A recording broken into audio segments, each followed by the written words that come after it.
कोई बात नहीं। प्रभु का आदेश है। पेड़ पेड़ बोल रहे हैं यहाँ पे। अच्छा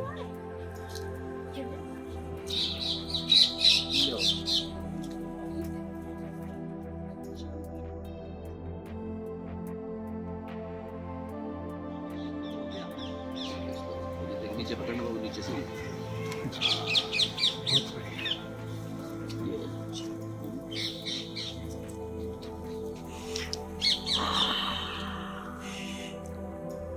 प्रधानमंत्री जी बात कर रहे थे मंडप वहाँ पर। हाँ भारत मंडल। एक मंडप। मलार लड़का आया, उसने सफाई अभियान चला रखा है। हाँ उसको हाँ, तो प्रधानमंत्री जी ने 2-3 बार उसका नाम लिया, बड़े खुश हुए। उस बच्चे ने कहा जी सफाई करने के लिए हाथ तो गंदे करने पड़ेंगे।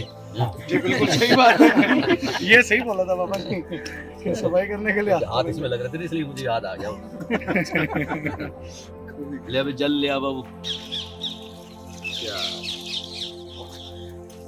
ठीक है बाबू, बहुत बहुत बधाई। धन्यवाद। आप लोगों को बहुत बहुत शुभकामना। माँ प्रकृति फाउंडेशन, नाम भी आप लोगों ने बहुत प्यारा रखा है। ये प्रकृति तो वैसे ही माँ है, जो जीवन देती है, जीवन की रक्षा करती है, वो माँ कहलाती है। और फिर प्रकृति ऐसी चीज है जिसके अंदर ये सारे गुण हैं, तो इसलिए उसको माँ कह के पुकार के इससे अच्छी कोई बात नहीं है।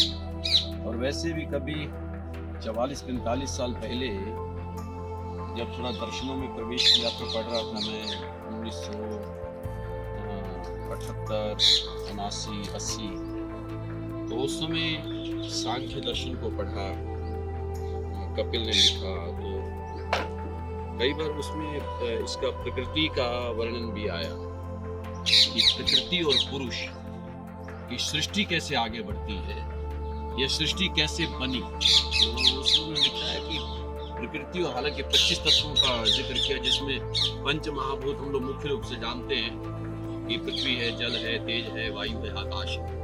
ये पंच महाभूत कहलाते हैं, इनके बिना सृष्टि तो चलती नहीं है। इस संसार में जितना कुछ है वो पंच महाभूतों के द्वारा निर्मित है। हम आप लोग भी, हमारे अंदर पृथ्वी भी है, हमारे अंदर जल भी है, अग्नि भी है, वायु भी है, आकाश भी है, वो हमारे शरीर के अंदर सब कुछ है।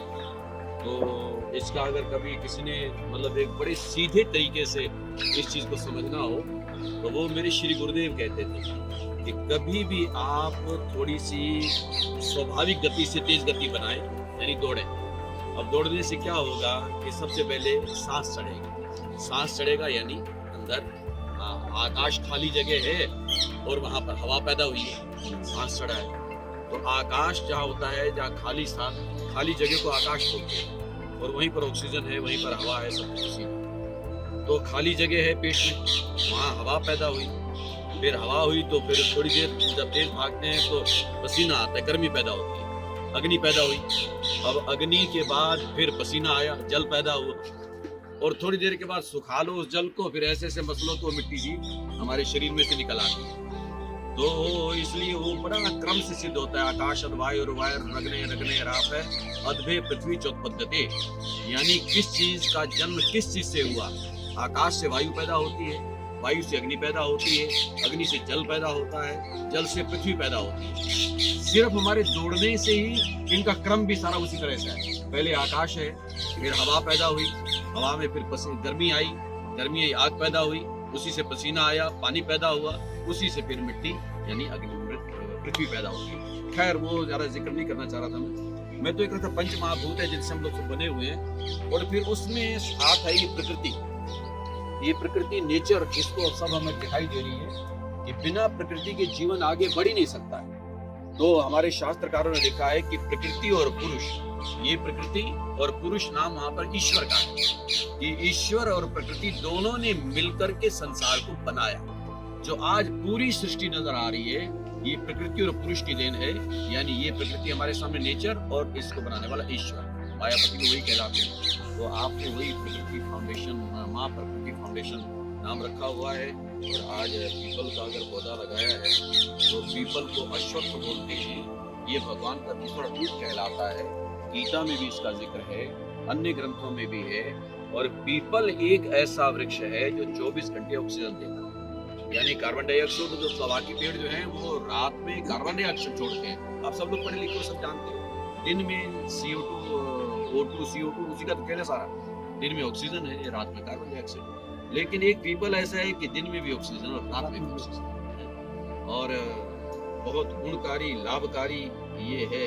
मैं तो बल्कि अभी कल ही कहीं सुन रहा था, उसमें वो कह रहे थे कि पीपल के पत्तों का रस ये अगर पिया जाए तो आदमी को कैंसर से बचाव हो जाता है। कैंसर नहीं हो पाता है अगर पीपल के पत्तों का रस नियमित पीता रहे। यानी हमारी प्रकृति में जितना भी है ना, ये बहुत सारे गुणों से संपन्न है।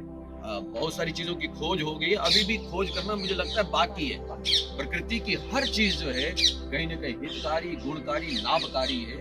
तो जितना जितना हमारा विज्ञान और जो विद्वान पुरुष जो है वो अध्ययन करते जाएंगे तो इसके लाभों का पता लगता रहेगा हर चीज में। अब देखो जितना आयुर्वेद है, आयुर्वेद सारा प्रकृति से चल रहा है, जड़ी बूटियों से, उससे चल रहा है। चलो प्रभु कृपा करें। बहुत बहुत दुआएं, बहुत सारी मंगल कामनाएं, बहुत सारी शुभकामनाएं।